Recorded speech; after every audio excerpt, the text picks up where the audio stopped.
మగవాళ్ళకు బంగారం అంటే ఎంతో ప్రీతి. ఇంట్లో ఏ చిన్న ఫంక్షన్ జరిగినా బంగారం కొనేందుకే ఆసక్తి చూపిస్తుంటారు. కొత్త కొత్త డిజైన్స్ వచ్చే జ్యువెలరీని కొనేందుకు మహిళలు ఎక్కువగా సమయం కేటాయిస్తుంటారు. అలాంటి ఆడవారు అంతగా ఇష్టపడే బంగారం ధరలు మాత్రం కుదురుగా ఉండవు. రోజువారీగా బంగారం ధరల్లో మార్పులు చోటు చేసుకుంటాయి.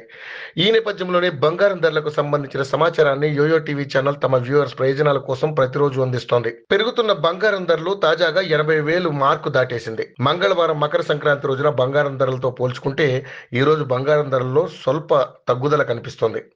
ఈ నేపథ్యంలో 10 గ్రాముల 24 క్యారెట్ల బంగారం ధర 79,950 వద్ద కొనసాగుతోంది. ఇక 22 క్యారెట్ల 10 గ్రాముల బంగారం ధర 73,290గా ఉంది. పసిడి బాటలోనే వెండి కూడా పయనిస్తోంది. నేటి వెండి ధర 99,900 వద్ద కొనసాగుతోంది.